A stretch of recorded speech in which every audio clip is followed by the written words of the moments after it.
Blog Talk Radio. Hello, everyone in the franchise world.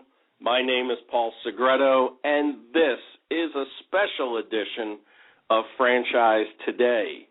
My guest again today for part 2 in this series is best-selling author of Profitable Partnerships, Greg Nathan. Working with hundreds of franchise systems around the world, Greg and his team of psychologists and the Franchise Relation Institute have developed some remarkable tools and models to help franchisors create profitable partnerships. In fact, Greg and his team have spent the past 20 years researching the science of successful franchise relationships. Greg is live with me again today from Australia to talk about his upcoming event, Profitable Partnerships Franchise Relations Boot Camps. And he'll also provide us his insight and thoughts about what effective franchisee training and support looks like today. Greg, welcome back to Franchise Today. Hi, Paul. Thank you. It's a pleasure.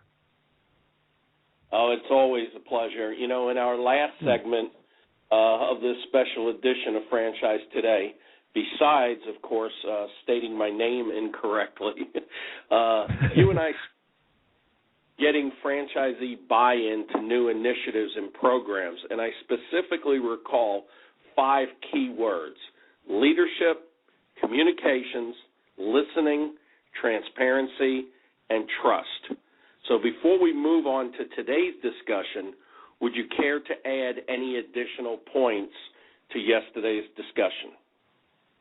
Yes, there's one more I'd throw in there, Paul.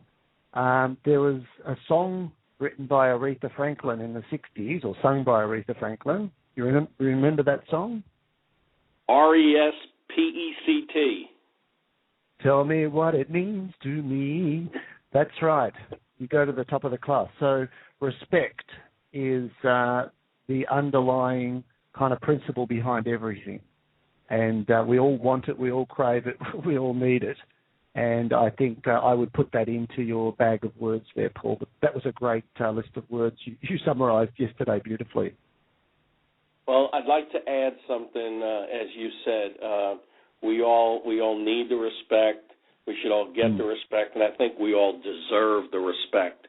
And I think that respect is mutual respect. So, yes, absolutely, I definitely will add that to the word list. Good.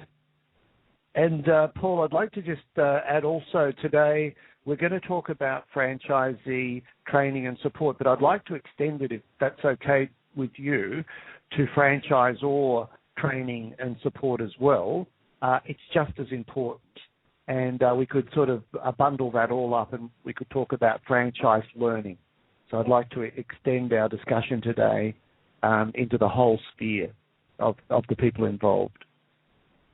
Absolutely, and being we use the word mutual here, I agree. Franchisee and franchisor training and support, it will be. And I guess as I was looking over the topic that we've communicated back and forth on, effective franchisee and franchisor training and support, I guess the key word there is effective. Yes. What makes it effective? Oh, I love that question. I think effectiveness, we've got 2 elements here, Paul. The first one, that it needs to be relevant to the needs of the learner, the franchisee or the franchisor. A lot of training and learning is driven by the desires and the idiosyncrasies of the trainer rather than the learner. So the first point, we need to be learner-focused and find out what do people want to learn about and what's of interest to them. And the second point would be practical. There's probably too much theory that occurs in the learning and training that goes on around universities and the courses and so on. So I think it's got to be able to be translated immediately into practice. And, I like to use a model of learning called action learning. And action learning is based on how humans learn throughout their life. And that is that we experience things, we think about what happened to us, and then we come up with a theory in our mind about why did that happen. Like I said something and the other person got offended. Why did that happen? And then you might come to a realization maybe it was my tone of voice that offended them. So then you come up with a little plan to say, well, next time I talk to that person, I'm going to try and have a more respectful tone of voice rather than a patronizing tone of voice. And then we go back to trying it again. And maybe next time we get it right and they don't get offended. That's how learning occurs in reality. So there's 4 stages of the action learning cycle. There's we experience something, we think about what happened, we come up with a theory about what happened, and then we try something new, and then we're back to experience again. And that's how we base our training programs. The Profitable Partnerships Bootcamp, Paul, will be using a lot of action learning, and I'll be getting people to think about real-life experiences that they've had that have been challenging or successful, and why was that experience, why did it work? What was the secret, the secret levers or, success points in that experience that made it work or fail, and then how could you do it differently or build on your successes? And as people reflect and talk about their real-life experiences, not only does the lights go on for them, but it can really help the other people in the groups as well, because we all learn from each other's experience. So that's a long way, Paul, of answering your question, but needs to be relevant and needs to be practical. Absolutely. It seems to follow the action way of learning. Seems to follow what I preach a lot in sales training, which is tell them what you're going to do it, and then tell them what you've done. Yes, exactly. People like to know where are you going with this, where are you taking me? So spot on. Right. Absolutely. Well, when we talk about, learning, we talk about teaching, we talk about the whole educational process. I like the word you used, relevance, and I agree. And also what they're interested in learning. With that in mind, what type of content should be covered in franchisee training and also franchisor training? Sure. Okay, let's tackle the franchisee one first. And, this question of, it comes back to relevance. I'd like to start in what's a franchisee's job? Like if we were to map out a job description and say, Mr. or Mrs. Franchisee, you have to focus on achieving these things. I would come up with three elements to that. And the first one is you need to focus on maximizing your profit. So that's the first thing. And there's only 2 ways to do that. They've got to build their sales and they've got to control their costs. So any training or learning that you're doing with franchisees should be focusing on the elements of driving profitability, and there's many of them. So that would be the first one. And if you were to run a training course for franchisees, we could talk about this a little further down, Paul, around how to drive greater profitability, they will be very excited about that because it's extremely relevant to them. The second aspect of the franchisee's job is to create customer loyalty, or we often use the word advocates. An advocate is someone who goes out of their way to tell other people how great you are. So we want to build advocates for their business, but also for the brand.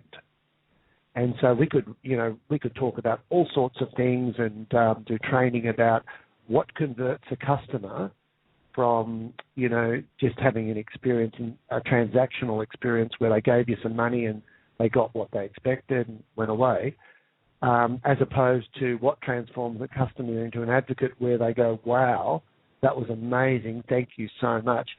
I feel fantastic for having dealt with you, and I'm going to tell all my friends and family about you guys. So building advocacy is the secret to building a successful business and a successful brand. So I would have lots of training sessions and learning around that.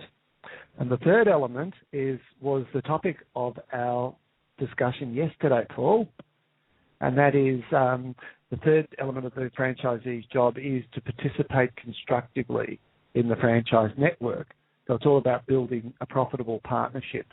And I would have sessions specifically on showing franchisees how to complain effectively if they have a problem, how to raise it with their franchisor so the franchisor listens and takes it on board, the importance of attending meetings, of getting involved, of sharing your knowledge and experience with your fellow franchisees and so on.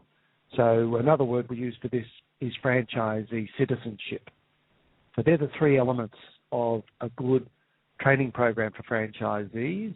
And of course, within that, you would have all the technical training that's relevant to your particular industry. And that should be ongoing as well. So, Paul, those three things would be the foundations of any franchisee training programs. And in the work that my team does, we spend most of our time, teaching franchisees how to be good franchise citizens. Not enough discussion goes on about that. And if we were to spend more time on that, I think we'd have a lot less problems in the franchising industry, and a lot more money would be spent on marketing and training rather than on attorneys. So I don't know if you want to make any comments on that, Paul, before we move on to the franchisor training side. No, I mean, I think those are, like any little stool or any little table that sets up on three legs. I'm thinking if one of those legs is knocked out, the table's going to fall over. And I think the same, what you're talking about these three key components, these three legs to the stool, if you would. I think they're all dependent upon each other. They do, and I think franchisors are guilty sometimes of missing the point in terms of what they should be rewarding and reinforcing in terms of franchisee learning. I'll give you an example. Many years ago, I was at a franchise conference, and they were having their awards evening. We call it the Gala Awards. I think, what do you call those awards? The Gala Awards or something. Do you? You pronounce it differently. Yeah, some pronounce it Gala, some pronounce it Gala. Gala, yeah. Yeah. That's right. Right. And in Australia, a galah is a bird, a really stupid bird that often gets run over. So we sometimes have a bit of a joke about that. But at these gala awards, this franchisee was awarded the best franchisee of the year. And I turned to one of the executives I was sitting next to, and it was a black tie dinner. I said, "Oh, that's interesting. Why did he win that award?" And this executive said very excitedly, "Oh, he's amazing. He turns over $15 million a year in his store, and our average sales are $1 million a year. So the inference is he's 15 times better than all the other franchisees." Now, I sort of held judgment because my experience is just having high sales does not necessarily mean a successful business. And as it turned out, in ensuing months, this guy was the franchisee from hell. His sales were driven by wholesaling rather than retailing. So he was going out, instead of selling through his shop, he was going out delivering products and services to the wholesale market. And as we all know about wholesaling, you have to discount deeply to get wholesale business. So he's paying his 6.5% royalty on his wholesale sales, not his retail sales. And that 6.5% plus his advertising levy meant that he was probably not making money on those sales. The franchisor, of course, was delighted because they're getting their royalties on these $15 million, but extremely short-sighted. Because very he's short-sighted. Out, yes, and because this guy's out delivering, he's travelling overseas to China and he's importing products, and he's not in his shop, so the staff are not being mentored and looked after, so the staff are not delivering good service to the customers in the store, and so they're not building advocates. So we're getting very mediocre customer service in his business. And finally, he was extremely angry and frustrated because he was losing money, and he wanted to negotiate the royalties with the franchisor, so they were always fighting, and he was always complaining. So he fails the third piece as well about participating constructively in the franchise system, and not surprisingly, within 12 months, he was bankrupt. Now, that's, the sort of lunacy of not looking at success in a holistic way when we talk about franchisee success and what franchisees need to be good at. Let's talk about the franchisor side of it then. What should we be training franchisors to be good at? Three things again, I would say. The first one would be to be good leaders, probably the most important. And a good leader in franchising does three things. I call them the 3 C's of good franchise leadership. First one is they're caring in their approach. They care about their franchisee's success, and they talk about it and they demonstrate it. Second one would be they're competent to run the business. They're upgrading their management skills, their strategic thinking skills, and they really understand the industry that they're working in. And the third one would be they are consistent in their dealings with their franchisees. So they don't have favourites. Everybody gets the same deal. They may alter the nature of the support to different franchisees because of the needs of the different franchisees. But the basic deal in terms of what people are paying and the value people are getting from the franchise is consistent. So that would be the first one, Paul, good leadership. And as you know, you don't arrive, at being a great leader. It's a journey, and there's always more that we can learn about that. So franchisor learning should be largely about what does a good leader do. The second one would be about how do you support franchisees with relevant services. So we would talk about, they should be trained in coaching skills, field support programs, how to conduct training programs themselves for their franchisees. There's a whole science of adult learning. They should be informed about that. They should know how to run great conferences and great regional meetings with their franchisees. And again, there are techniques and skills. We'll be covering all these at the boot camp on how to run great meetings. So that's the second piece of what good franchisors should be good at. And the third one, Paul, is they need to protect the brand and create a healthy franchising culture. And there's a whole lot of stuff we'll cover at the boot camp as well about what does a healthy culture look like, what are the behaviours that drive a healthy franchising culture, why is it important, and also how do you educate people around your brand? Because the brand and the culture are two sides of the same coin, and they need to be consistent. The brand, I think there's a mistake often, Paul. People think the brand is the logo, and it's not, obviously. The logo is a symbol of your brand, but your brand is your reputation. And it's what, you're projecting out there to the market, to your customers. The culture is who you really are and the experience the customers actually have when they deal with you. So if you're telling the customers we're the friendliest business in town, but your culture is to be terse and rude, we've obviously got a disconnect. And so good franchisor training would be training the franchisors about how do we teach franchisees about the importance of these things and how do we practice them ourselves. You brought up 2 key words, and I'd like you to explain the difference between them, because some people out there in business and some very experienced people in business interchange them together, and I know they're not the same, and that's training and coaching. What's the distinct difference between the two?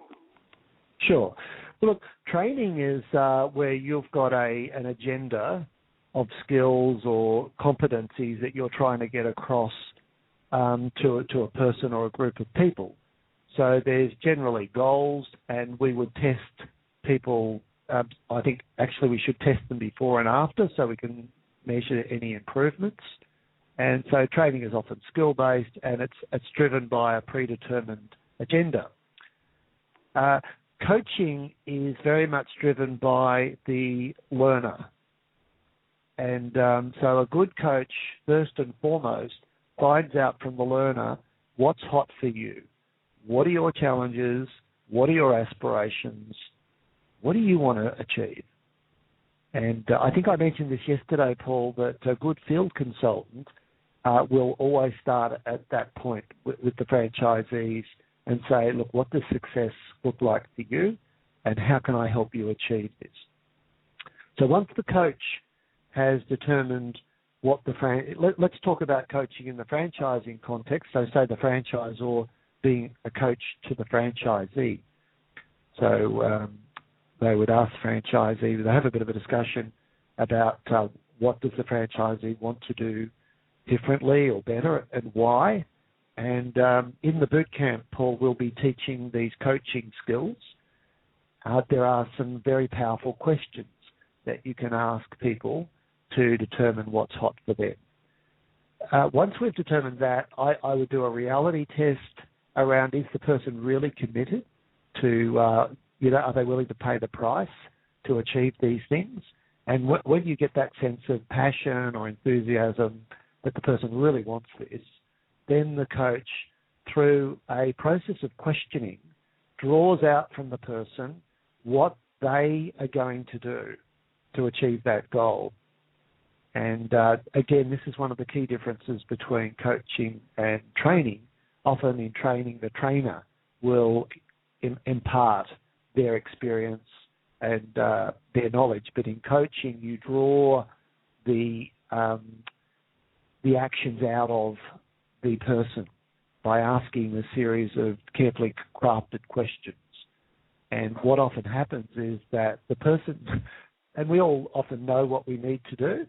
We've got the resources inside us. No one has ever encouraged us or ever taken us on a process to identify what that might look like.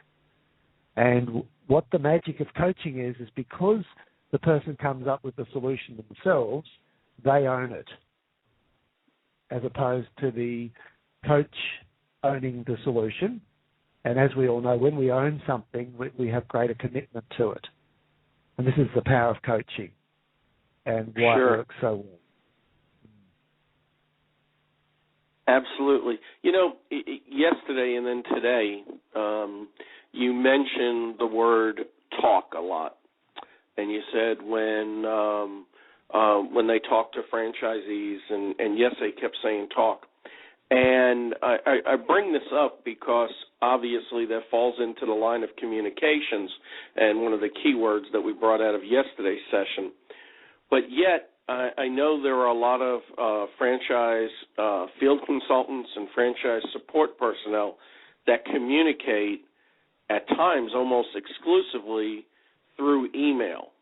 And I think a lot of times try to hide behind an email because then they get a response, they can read it, they can gauge it, they can think about it. But certainly it's not as effective as actually discussing a situation. And I'm sure you'd agree with that, but would you care to elaborate on that? Yeah, I agree totally with that. Email can be one of those evil things that can cause a lot of harm and a lot of lost opportunities.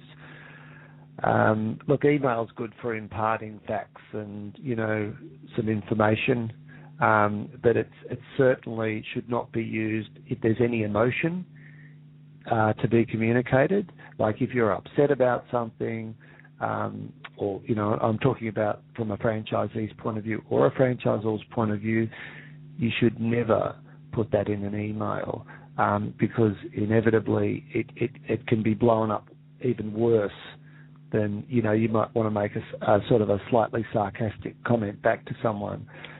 That can be interpreted as being extremely disrespectful and taken out of context. and it escalates. As I'm sure you've seen, Paul, like you've seen these email wars where, as the emails are going backwards and forwards, the emotion starts to escalate even more. So I would definitely use the telephone if there's any sort of feeling or emotion you're trying to communicate, or if the issue is very important. And of course, face-to-face is even better. Yeah, absolutely. So I hope that answers your question. One thing, too, that people should remember, too, about email is that it does live forever. And sometimes, as we talked about yesterday, about attorneys being dragged in often too soon, but understanding that at some point they may. A lot of the key players are, go by the wayside and move on, probably more so from the franchisor's perspective, where the same executives might be not be there 4 years from now when something actually goes to trial. And the only thing that's left is that email, and you have to look at an email and how is it interpreted standing alone. Yeah. Exactly. Now, Paul, we had a little chat earlier today, and I said to you, what would happen if the computer, because I'm talking to you through Skype at the moment, and we're talking about communications, so this is a good example. I said, what would happen if we lost communication on Skype? And I said, I'd ring you back in. Remember that? Right, absolutely. Yeah, we were talking about that. And a little sign has just come up on my computer telling me that I've run out of Skype credit, so this is very embarrassing. So I'm going to need to ring you back straight away on the telephone, and we're going to have a seamless transition. How does that sound? Absolutely, and I'll look for you there, and I will continue. And while I'm just dialing in on the telephone, you might like to talk a little bit about what the next question is, and we'll do this transition straight across. Right, okay? Absolutely. Go right ahead, and I look forward to seeing you up on the dashboard momentarily.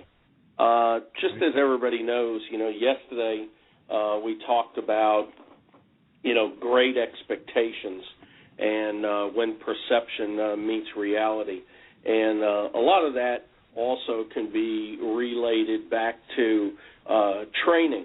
And as Greg pointed out, being able to understand ahead of time, what the learners are looking to understand, and being able to provide them with practical application, if you would, so that they can take it and run with it.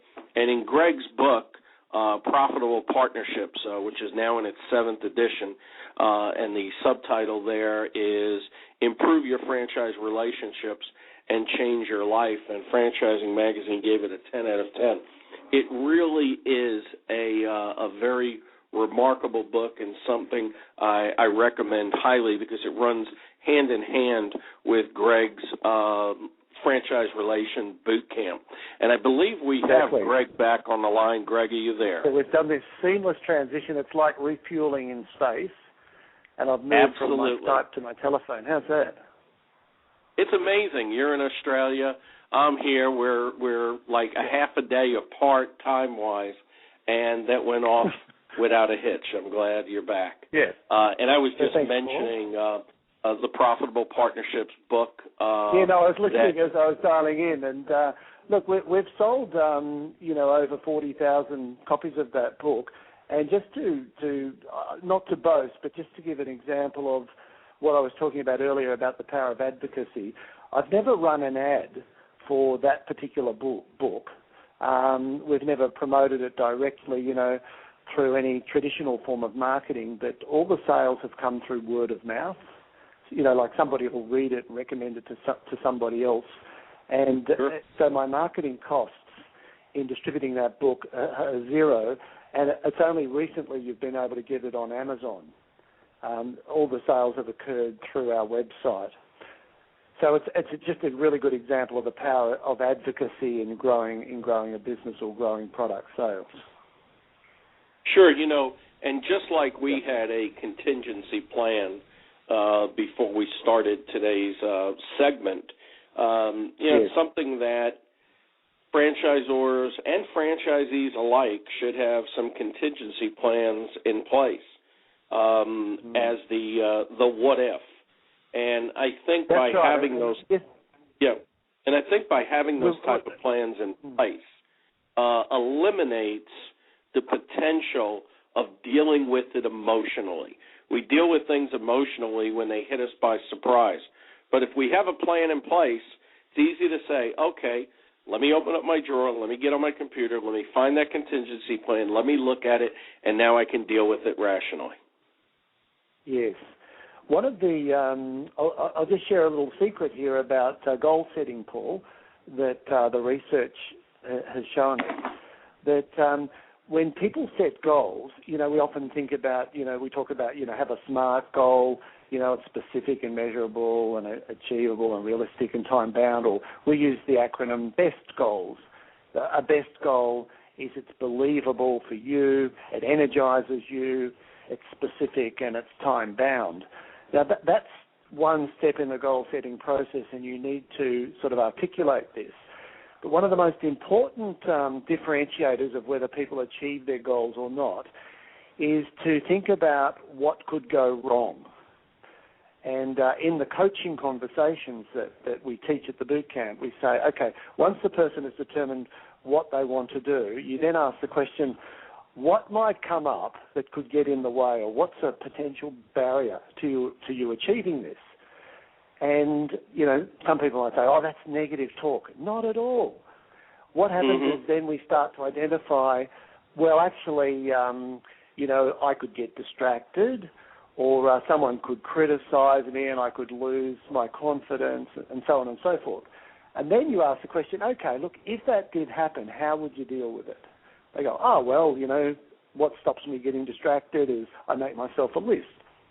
Or if someone criticizes me, I can just say to myself, well, that's that person's opinion. That's not necessarily the truth. And having thought through the barriers, when they do hit a barrier, and inevitably we do, they don't get discouraged. They keep going because they've got the old plan B. So this is an important principle of coaching, goal setting, as well as project management. Sure, absolutely. How often should training occur, franchisor to franchisee? The franchisor to franchisee, as much as possible. I would suggest that at least every quarter, every 3 months, the franchisees should be undergoing some sort of professional development. Now, that may be through face-to-face meetings like regional meetings.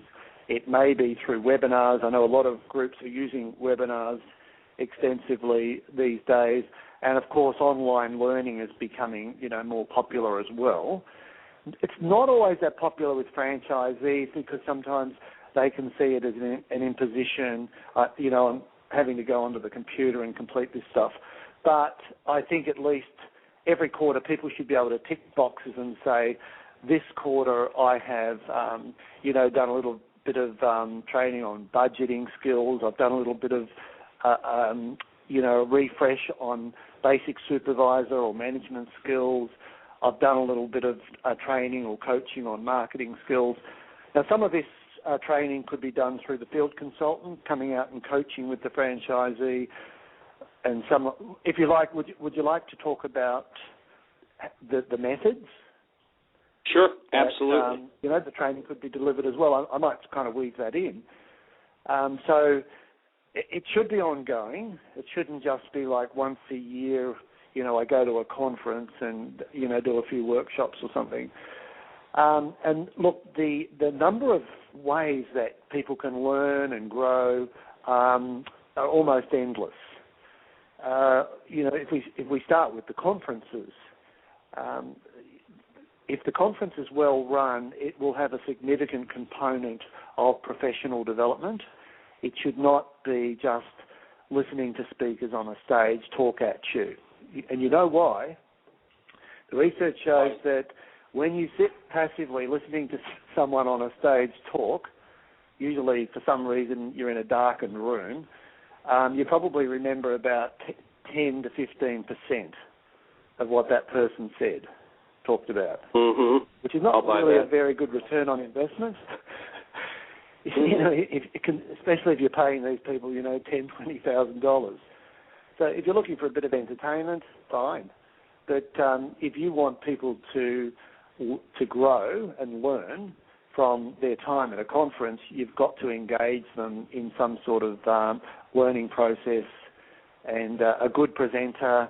And again, I mentioned Katrina Mitchell yesterday. She runs Franchise Speak, and she understands this because I know she selects her speakers who have these skills. A good speaker at a conference really knows how to get the audience involved. And I was talking to someone on Sunday. I was at a conference, and a guy came up to me at lunchtime, and he said, "Oh, that was awesome. Your talk was fantastic."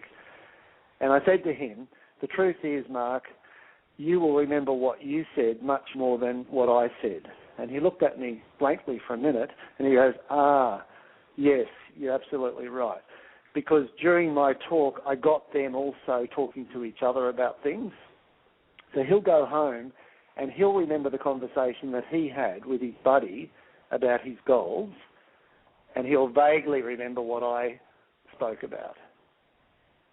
So, the conferences are the opportunity for people to get engaged in conversations and workshops, and they're going to learn through that. We talked about the action learning earlier, where they're thinking about real life situations that are relevant to them.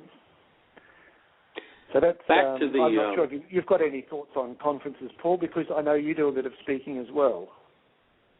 Yeah, I think conferences. I mean, there's a lot of different categories, and most people lump them all in together. I mean, there are conferences, there are workshops, and then of course, training sessions, and I think they fall distinctly into three different categories. And yes. But in all of them, I agree with you as far as engagement is absolutely paramount in order for people to walk away believing that they can take something away with them, and they can put it to good use back in the field. And one of the things that I often hear, especially as I talk a lot about social technology and social media, and it's still kind of a gray area for a lot of people. But, they want to walk away and be able to use something. They want to take away something that they could use the next day in their business. If it's entirely theory and there's no practical application the following day, they will look back and say, I did not get anything out of that conference, training program, or workshop. So absolutely they have to come to the table, prepared to learn, and be able to take away something that they could utilize the following day. And I think that is a way to help them remember. It is, and I think another thing that would help the franchisee learning pool is at conferences or meetings, the quality of the MC or the facilitator can make a huge difference. So at a conference, the MC, like whoever, or the chairman of the conference, if they set it up well and get that expectation that people are expected to set learning goals for themselves over the next 2 or 3 days, that people are responsible for their own learning. If a session is not working for them, they can do something about it. They can ask a question of the speaker, and if it's really that boring and that bad, they can leave. And maybe they can go out and sit by the pool and talk to a fellow franchisee and get some real learning happening. So, we're always, we have the power to turn situations into useful learning situations or not. So the MC, creating processes after linking the speakers together, summarising what a speaker just said, getting the audience to reflect on what it means to them. These are all things a really good MC would do to improve the effectiveness of learning at a conference or a meeting. Sure. Another thing, Paul. Sorry, go on. Just to add a point to that, it does allow for the continuity of the conference from one section to the other, and it allows to build upon what was just said. And that's not a lot different than what we opened up with. Yep. Tell us what you're going to do it, and tell us what we've done, build upon that, move forward to the next step. So I agree with you there 1,000%. Yeah.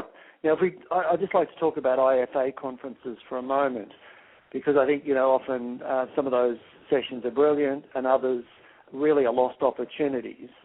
And I think what happens in the best IFA, this is for the training for the franchisors or professional development for the franchisors, the best sessions always have good question and answer sections in them. A lot of time for the audience to ask questions of what's relevant to them. And, of course, you want to make sure that the speakers have enough experience and confidence to be able to handle questions live. I think what often happens with speakers and trainers is they hide behind their PowerPoint slides, and that's where we started today.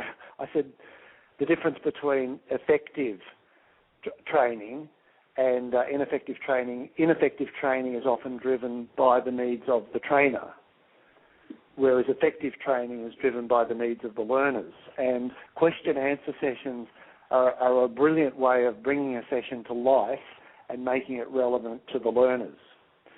Now, one way we can also bring sessions to life is to have, for franchisees, is to have franchisee panels. And the way we run a franchisee panel is we'll interview the franchisees prior to the conference and find out what they do well, and then we'll bring them out the front at the conference one at a time, and we'll really drill down and draw that person out through a process of questioning about what produces success for them. And I was at a conference last week. It was a pharmacy industry conference, and it was just amazing when the panel started and the first franchisee sat out the front and started to talk about how he has quadrupled the sales of his business in 1 year. So you heard that right. This guy has quadrupled his sales, and wow. He took the business over, and he explained in detail how he had done it. You could have heard a pin drop in the room, the intensity of listening, and all you could hear is the scratching of pens on paper as people were just vigorously writing down what he was saying. It was definitely, this panel session was definitely the highlight of the conference. And then we got another franchisee out, and she had doubled her sales in the last 2 years. And this is a person who's been running the business for 5 years, so she's still producing this growth in an economy that's really struggling. And she talked about, the routines and the processes and the systems she uses in the way she trains her staff. And again, the intensity in the room as people were writing stuff down. And then the franchisees started to ask each other questions. And so they started to draw each other out. And then we opened up the room to questions, and I just facilitated. So my role in that sort of learning environment is just to draw the knowledge out of the room and to encourage two-way communication. And I would probably say that would have been one of the most powerful learning experiences that I've been in for a long time. Now, that cost the franchisor nothing because they were drawing on resources internally, and the value was enormous. So that's an example, another process around good learning. And again, at the boot camps, we use a lot of this technique because I'm drawing the knowledge out of the room and creating opportunities for people to share their experience with each other.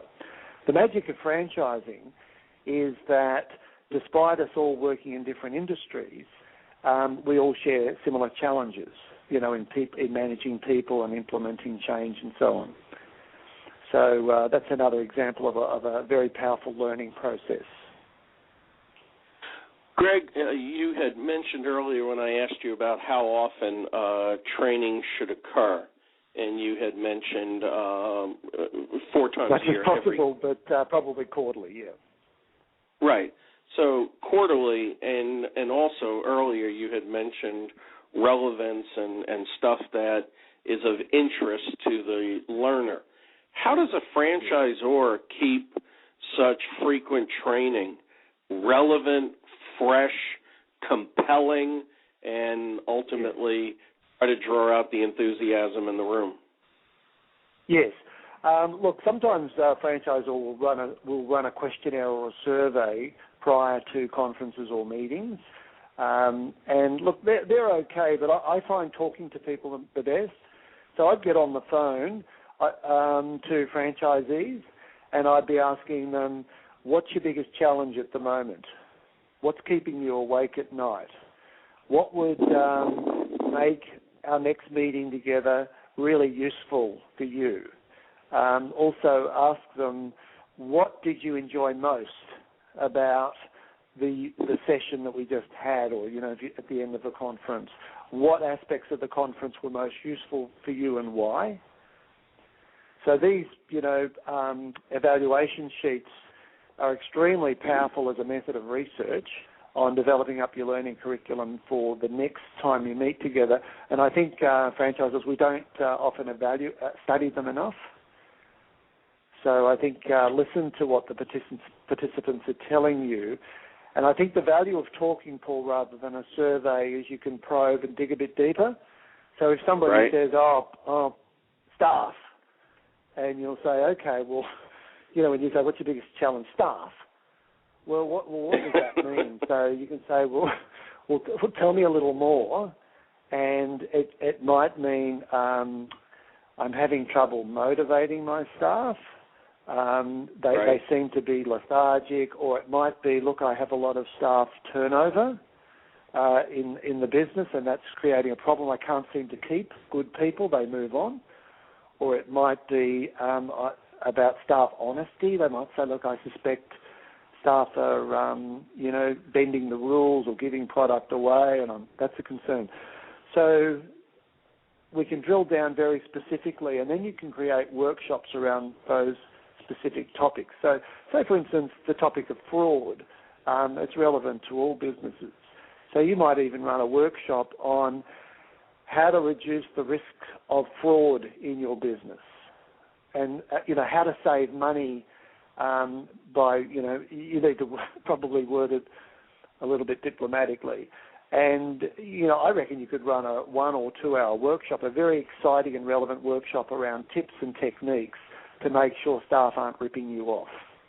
Would be an example. Right, and that would be interesting. I reckon a franchisee who went to that session would go, that was awesome, rather than some boring session on human resource management strategies for small business owners, and have some person talking about, the 5, R's of HR, or whatever.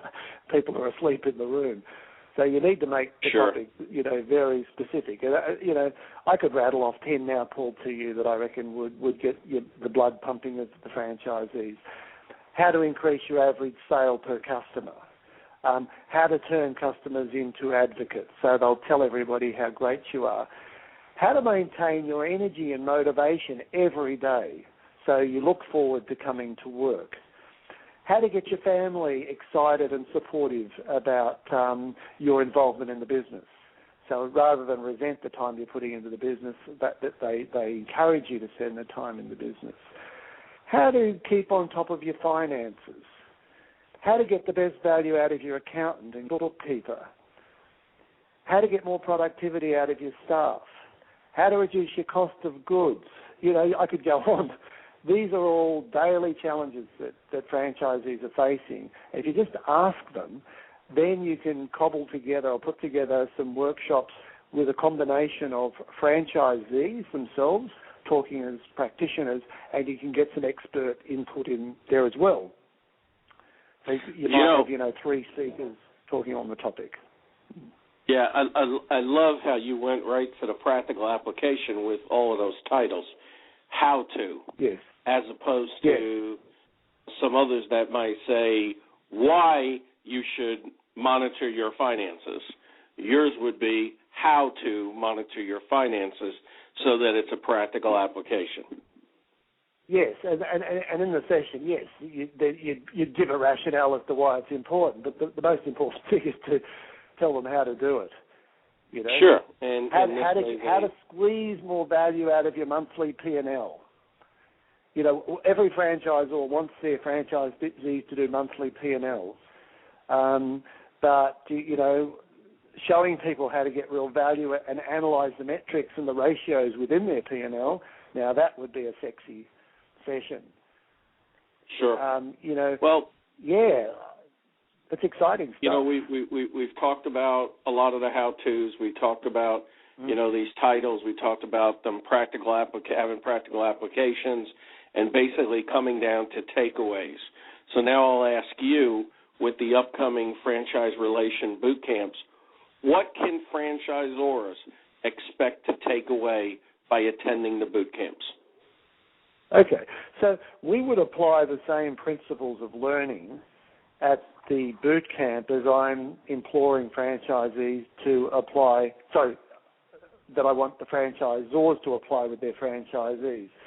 So just experiencing the boot camp in itself, put aside the content, the fantastic content we're going to cover, but watching the way we run the sessions, people will come away with about 10 different techniques that they can apply with their franchisee learning.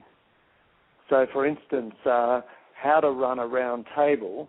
Now, you know, you've been to round tables, I've been to round tables. Some of them are fantastic and some of them are woeful. There's reasons for that. Mm-hmm.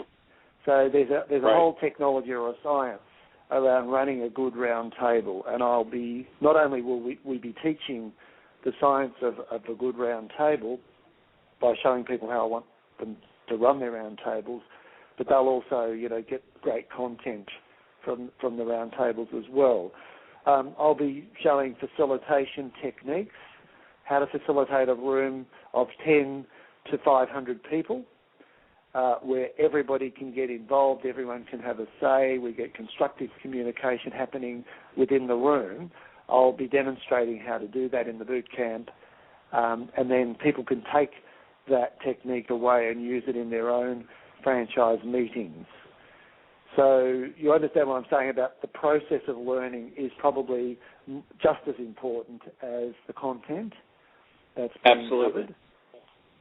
We'll do some simulations, or I don't like to use the word role play, but there's a few simulations we'll do where we'll create a scenario, and I'll get them to think of themselves as franchisees, and how would you feel in this situation? And I'll actually put them in the situation, and then we'll workshop what were the emotions you felt in that situation if you were a franchisee. Why? Have you ever done that to your franchisees? How do you think they felt about it? And then we draw the learning back to, so what will you do going forward in the management and leadership of your franchisees to get buy-in to change, for instance? So we're going to do a case study or a simulation around a change where a franchisor is trying to drive through a rebranding exercise. And I'll be sharing quite a bit of research, Paul, about the studies we do. Last night, I was at the office till 9 o'clock with my research team. There were 6 of us sitting around the board table, and we spent 4 hours analysing some of the data that's been coming in from our franchisee success study, and I'll be reporting some of those findings at the boot camp. This is like world first, hot off the press research that no one else will have access to. And it's really unlocking the secrets of what drives franchisee success and satisfaction. So we'll be talking about that. For instance, one of the things that we've been researching is conflict and what creates conflict, what types of people are more prone to conflict. And I'll be sharing some of the research that's coming out on that. We've been also looking at brand passion and what drives someone to feel passionately about your brand and the enormous impact that that has on performance. I actually spoke on that, Paul, at the last IFA conference. Eric Stites organised a seminar on engagement of franchisees, and I shared some research we'd done showing that franchisees that are more passionate about their brand outperform the other franchisees in the group. Sure. We'll be covering off some pretty interesting stuff like that. We'll also talk a lot about field visits. And in this topic today, where we've been talking about, how to support franchisees, the field visit is probably one of the most powerful ways to drive performance. One of my colleagues, Leanne, she's just recently retired. She was just a fantastic field consultant, and whenever Leanne would go and look after a territory of franchisees, sales in that territory would go up by about 20% within 3 months. So it's pretty powerful stuff. And it's like a secret weapon. So what does someone like Leanne do that can drive performance of a franchise territory so profoundly? So we'll talk at the boot camp about the strategies and the techniques to drive the performance of your franchisees using your operations or your field team. Oh, I'm getting excited, Paul, just talking about what we're going to do, because to me, this is one of the things I probably enjoy the most in the work we do, imparting and sharing. And it's not just me talking, it's creating an environment where people can learn from each other. There's often so much good experience in the room. At the last boot camp, one of the franchise systems, I think he bought 20 of his team, and he also bought the chairman of his franchise advisory council. And this guy, Brian, was just a fantastic contributor to the boot camp, sharing the franchisees' perspectives on a lot of the topics that we've been covering. And it kind of kept us all honest as well. When we were discussing about dealing with franchisees, sometimes we can become a little bit guilty of becoming victims and saying, oh, the franchisee, And Brian would say, hang on a minute, guys. You've got to understand why a franchisee would get upset if, you rolled out a change program. And he would put that point of view. It was a good reality kind of test for us. Right. Well, Greg, we're getting close to the top of the hour. Yeah. The boot camp dates are September 23rd and 24th in Dallas and October 4th and 5th in Denver. It's on the franchisespeakers.com site on the right-hand side. You can link in there and be able to get more information about the boot camps. And Greg, of course, thanks again for being my guest today and for sharing some great information about the franchise relationships and, of course, about the upcoming events. And, of course, I definitely look forward to seeing you at the events. I will be there. And remember, listeners, say that again? I forgot you were going to be there, and I haven't told you this, but we're going to suck your brains about how to use social media to drive profitable partnerships as well. Absolutely, I'd love to. Now, remember, listeners, the events are in Dallas, Texas, September 23rd and 24th, Denver, Colorado, October 4th and 5th. More information and to reserve your seat, check the Franchise Speakers website at franchisespeakers.com, or better yet, as Greg was elaborating before, just pick up the phone and call Katrina Mitchell. Speak at 720-304-3710. Nothing like talking about it. Don't go ahead and relegate yourself to email. Hey, Greg, I really appreciate it. Have a great day down under, and I'll be seeing you in I guess about a month, right? Sure, Paul. It's going to be fantastic. Thank you. All right. My name is Paul Segreto, wishing you the best, the very best in this very great thing we call franchising. Franchise Today Special Edition is out.